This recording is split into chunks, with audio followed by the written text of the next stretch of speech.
Referendum 22 ottobre. I Veneti e il sogno dell'autonomia.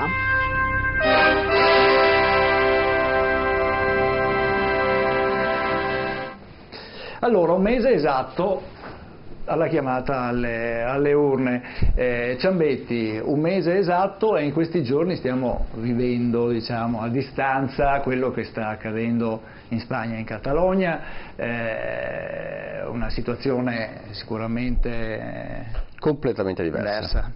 Sicuramente a me ha fatto specie appunto l'altro giorno che la polizia, la Guardia Civile vada a portare via delle schede elettorali, però appunto la situazione è completamente diversa. Noi arriviamo dopo un percorso vagliato dalla Corte Costituzionale, un percorso assolutamente all'interno della cornice costituzionale che parte da lontano, parte lontano anche le rivendicazioni catalane, però ripeto, sono cose molto diverse, però appunto vedere in un paese europeo una forza di polizia messa in moto per impedire una consultazione referendaria mi fa molta perplessità, perché non mi sarei mai aspettato di vedere una cosa del genere. Tornando a noi, il Veneto ci provò nel 92, il Veneto ci provò nel 2000, venne negata questa possibilità. Nel 2014, in un quadro diverso, anche di evoluzione, di tentativi legislativi prima fatti e poi non completati, la devolution nel 2006 bocciata dal referendum, la legge 49 2009, il federalismo fiscale che viene dimenticato da Monti, dimenticato da Letta e dimenticato da Renzi e fatta scadere la legge delega nel dicembre 2014, mette in moto, ripeto, altre dinamiche che sono quelle che vedranno i veneti essere chiamati il 22 ottobre a votare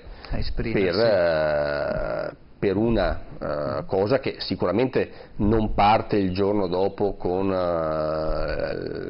lo schiacciare un pulsante, ma parte una trattativa che viene fatta con alle spalle, mi auguro, milioni di voti di cittadini veneti che danno forza. Questo è il vostro obiettivo, no? Soprattutto quello di avere una larga partecipazione. Abbiamo provato, ripeto, con iniziative a livello nazionale, ma qua c'è bisogno di invece partire dal basso, perché altrimenti a Roma non capiscono. E ripeto, io frequento abbastanza spesso Roma e la paura, il terrore che vedo nei ministeri, nei ministeriali, nei dipendenti ministeriali del 22 ottobre del Veneto mi rincuora un po'. Allora De Biasi, voi comitato riscossa civica veneta contro il referendum farlocco. Allora, vediamo. La sua posizione sarà diametralmente opposta, immagino. Sì, innanzitutto però voglio fare una premessa molto semplice. Noi, e in particolare io, per formazione anche politica giovanile, per dove ho militato, noi siamo tutti, quelli del comitato, per una forte autonomia, che è stata da sempre auspicata. Parlavamo prima sui fatti storici che ha dato vita all'occupazione dello Stato sabaudo e poi il regime fascista. La Repubblica nasce come Repubblica delle autonomie, una indivisibile ma con le autonomie. Purtroppo le autonomie regionali patiscono per circa 20 anni, a proposito di questo, per essere molto veloci, causa il bipluralismo, diciamo USA-URSS. Noi avevamo il più forte partito comunista e quindi non potevamo certo permetterci anche di disgregare quel poco di Stato che c'era. Ma detto tutto questo, noi siamo per una forte autonomia. Ciò che non va in questo referendum sono esattamente due questioni di fondo che poi svilupperò brevissimamente. Per noi è uno spreco di denaro ed è uno spreco di tempo. Perché? Uno può dire perché? Allora, spreco di tempo. Innanzitutto occorre che sia chiaro, noi andiamo a fare un referendum consultivo e preventivo. La tipologia del referendum consultivo e preventivo, Zambetti lo sa meglio di me, è prevista dallo statuto, eccetera. Come è stato definito dalla stessa difesa della Regione avanti il primo referendum che è stato bocciato dalla Corte Costituzionale? È stato definito un sondaggio formalizzato. Allora, noi andiamo a votare per fare un sondaggio, e questo non è che lo dice Enzo De Biasi, lo dice la difesa degli avvocati della Regione per difendere il primo quesito, che era sostanziale. Il primo quesito era: vuoi tu che la Regione, che il Veneto diventi repubblica indipendente e sovrana? Certo, quesito che è stato bocciato, e la difesa regionale, ovviamente avallata dal Presidente, immagino, ma senz'altro, ha ritenuto nell'argomentazione basata su un concetto di popolo e di storia, che è un sondaggio formalizzato. Quindi il primo punto, se valeva per il referendum consultivo, vale anche per tutti gli altri. Poi c'è un secondo pacchetto, e andiamo ai contenuti. Allora, questo è stato bocciato, e mi fa piacere sentire Zambetti che onestamente dice: siamo all'interno della cornice costituita dalla Corte. Come si è sviluppato il percorso? Su ben altri 5 referendum, altra legge, 4 sono stati bocciati. Il secondo era: vuoi tu che la Regione Veneto sia a statuto speciale? Bocciato. Vuoi tu che la Regione Veneto in sostanza si trattenga l'80% bocciato. L'80% dei tributi? Bocciato. Vuoi tu che la Regione Veneto sia con le proprie fonti di reddito svincolata dalle destinazioni? Bocciato. Quindi possiamo dire che l'intero pacchetto, voi avete fatto bene a dire il sogno. Ecco, se uno esce di qua e chiede ai veneti: tu cosa pensi quando andrai a votare? Pensa esattamente il sogno, che sono questi 5 referendum. Questo è il contenuto. Che è un sogno però anche suo, per certi versi. Per certi aspetti sì, difatti la mia critica non è sul sogno che non c'è, perché poi sempre la stessa sentenza, ammettendo il quinto, fa una precisazione molto importante che nella scheda elettorale non c'è, secondo me volutamente, per alimentare il sogno, e dice molto più prosaicamente: caro legislatore regionale, cara Regione Veneto, guarda, fai il tuo referendum perché è legittimo, anche se è esterno, estraneo e non è efficace, è una spinta, come dice lui, però sappi che le materie oggetto di trattativa saranno quelle che sono l'articolo 117, comma terzo, sui quali peraltro la Giunta aveva già attivato la trattativa, per cui in questo senso noi riteniamo. Poi c'è lo spreco di tempo, di denaro sono i 14 milioni di euro, di tempo. La domanda molto banale è: nel 2006 l'attuale presidente, che era vicepresidente con Giancarlo Galan, aveva attivato la procedura, dopodiché si è chiuso con voto unanime del Consiglio regionale. C'è stato un provvedimento votato a dicembre 2007, recapitato a Roma a inizio 2008. Questo primo pacchetto, che tra l'altro contiene tutte le stesse materie dell'allegato A della DGR del marzo 2016, tranne una, che sto giro non so per quale motivo ha ritenuto di non mettere, questo pacchetto con il governo Bossi, Berlusconi, Calderoli, Maroni e lo stesso Zaia muore. Cioè noi potevamo avere ciò che oggi si chiede di dover fare, una specie di giro di valzer. Allora adesso daremo modo a Zambetti di replicare. La domanda che vorrei fare a Zambetti è questo: perché politicamente non l'avete portato a termine quello che sostanzialmente viene chiesto anche adesso? Chiarissimo. Vado subito? Sì, va su, se riesce a essere breve, dopo facciamo intervenire la spesa. Abbiamo tentato in tutte le maniere e in tutti i modi a sentenza acquisita di fare un election day e il governo ce l'ha sempre impedito. L'abbiamo chiesto per le amministrative, l'abbiamo chiesto per il referendum costituzionale, sempre negato. Quindi chi adesso ci dice che stiamo spendendo soldi sono quelli che ci hanno impedito di fare l'election day. Nel 2009, lo ricordo, 2008-2009, era partita, perché presente nel programma elettorale, il federalismo fiscale, legge 49-2009, che avrebbe fatto applicare i costi standard in Italia, che avrebbe messo a regime le regioni che non hanno una ottima performance nella spesa pubblica, che, ripeto, arriva il novembre-dicembre 2011, viene fatto cadere il governo Berlusconi per non portare avanti questa cosa, arriva Monti, applica un unico decreto, Roma Capitale, mette in moto la SOSE che ha fatto tutti i costi standard per essere pronti e applicati, e si dimentica tutto, congela tutto, e viene fatta cadere la legge delega che permetteva al governo di applicare il federalismo fiscale, ripeto, nel dicembre 2014. Si mettono in moto gli anticorpi in Veneto, che partono e fanno quello che si può fare quando viene snobbata qualsiasi richiesta del Veneto. Dopo, se posso replicare. Non accetto questa impostazione, però non accetto, scusa. Non è convincente, usiamo questo termine. Non è convincente perché A, la Regione Veneto aveva attivato una sua procedura di richiesta. B, sappiamo tutti che una delle cose che esattamente non vengono mai fatte, su questi ci sono studi a iosa, viene votata una legge. La legge, per essere applicata, ha bisogno di diversi decreti attuativi. Questo capita sempre. Noi in Italia abbiamo il difetto che ogni 8-9 mesi cambia governo.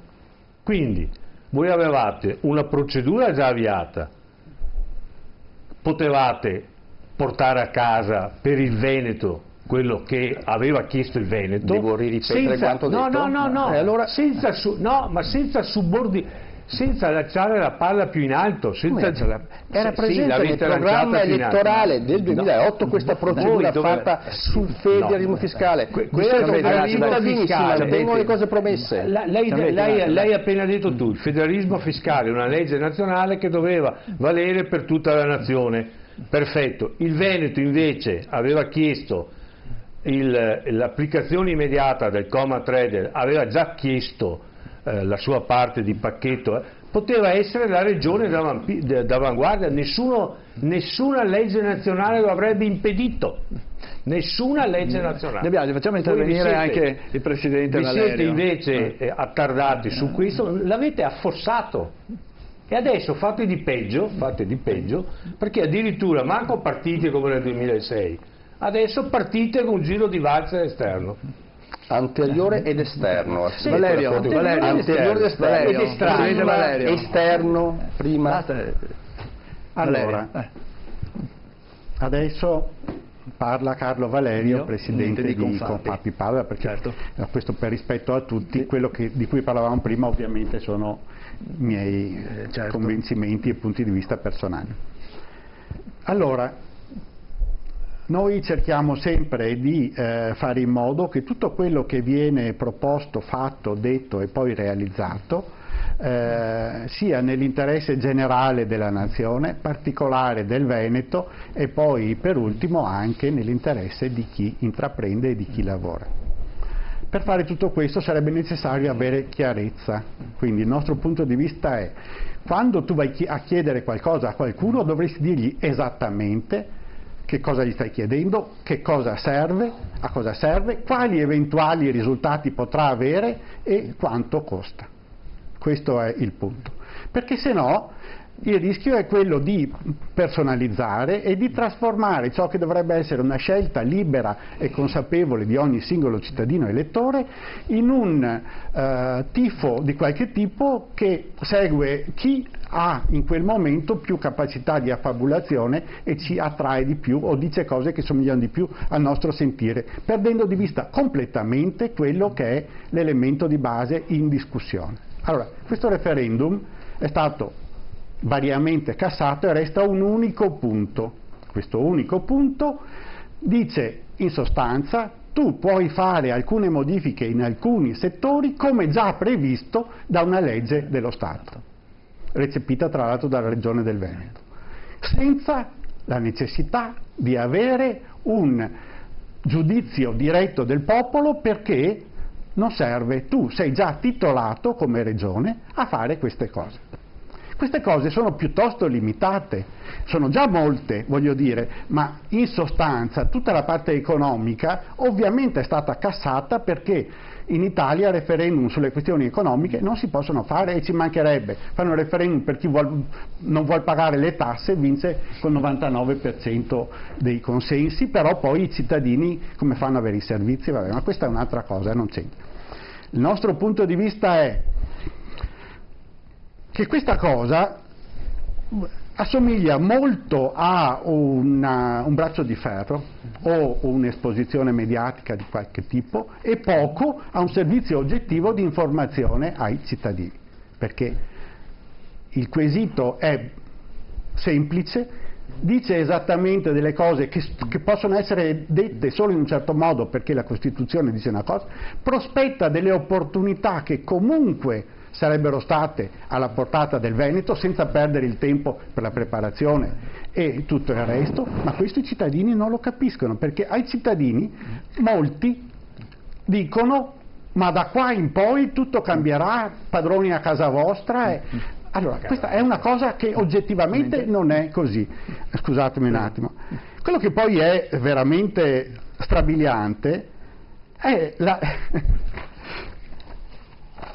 la presa di posizione di praticamente tutte le rappresentanze politiche o di comitati o di qualche tipo che sono a favore del referendum, e vorrei anche vedere che non fosse così, ma dovrebbero essere più chiari, perché se no sembra una specie di rincorsa di dire: io sono più veneto di te. Allora siamo Veneto e i partiti politici, uno ha paura, ci sono le elezioni fra 2 anni, allora uno ha paura di scontentare questo, quell'altro ha paura di scontentare quegli altri, tutti a correre e dire sì, facciamo un referendum. Qualcuno onestamente dice: lo stiamo facendo per niente e costa anche un sacco di soldi, però via tutti così. Quindi il nostro punto di vista da imprenditori, cioè da rappresentanti di interessi apparentemente di parte, ma gli interessi degli imprenditori sono gli interessi dei lavoratori e gli interessi dei pensionati, perché non si può ragionare a senso unico. Chi intraprende ha una funzione sociale ampia.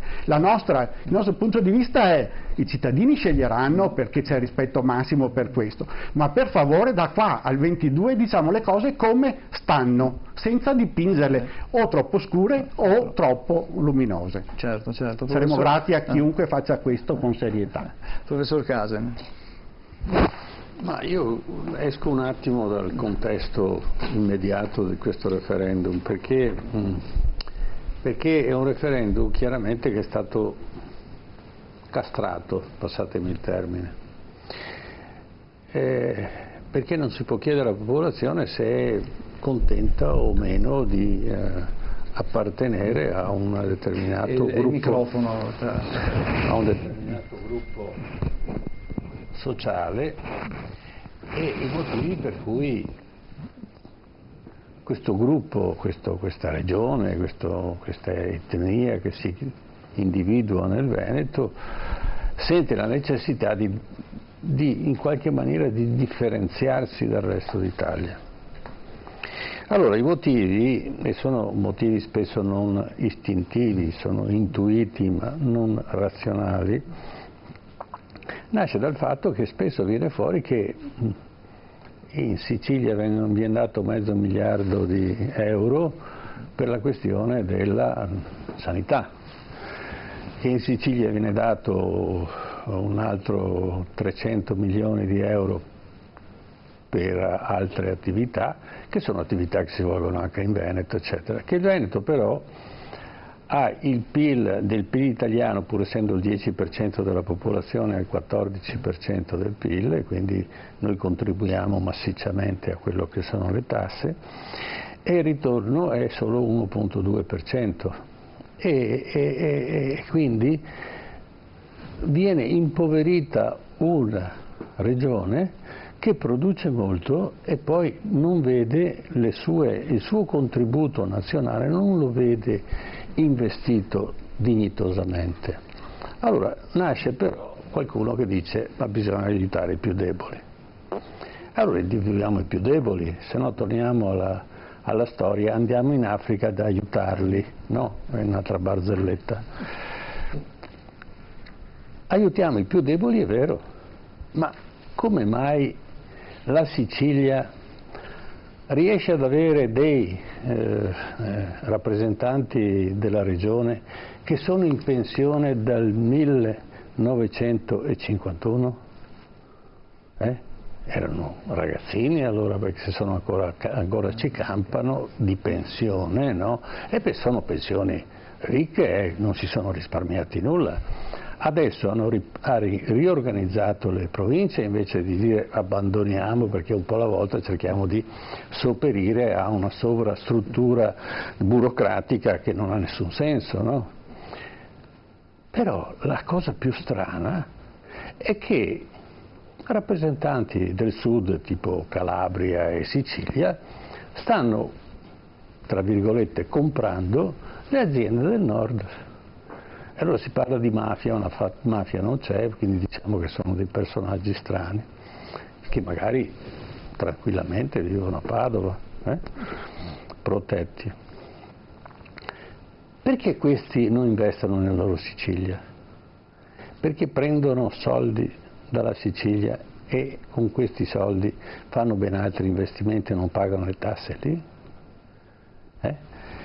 E allora chiaramente c'è qualcuno che si domanda perché non dobbiamo lavorare per nulla e non c'è un ritorno in questo investimento che stiamo facendo, perché tutte le regioni investono nello Stato, non è che noi paghiamo le tasse, il concetto della tassa, della vessazione non c'è, noi contribuiamo a dare dei soldi allo Stato il quale ci deve rendere conto di quello che fa, ma se continuiamo a dissanguare quelli che producono a vantaggio di quelli che volutamente si sottraggono alle loro responsabilità e quindi traggono denaro da quelli che producono, perché attenzione, il Veneto è la regione europea con la massima concentrazione industriale.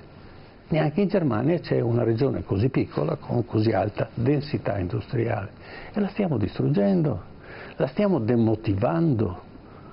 Allora io non vorrei criticare, prendere una posizione politica in questo referendum, però se è vero il principio che un colpo di ali di una farfalla a Pechino fa scatenare un putiferio, un temporale a New York, speriamo che questo sia un colpo di ali di una farfalla che renda consapevole la gente, con tutte le critiche per carità, con tutti i limiti di questo referendum, con tutte le schifezze che si potevano evitare, però che serva ai cittadini ad andare a dire bene, questa è la mia idea.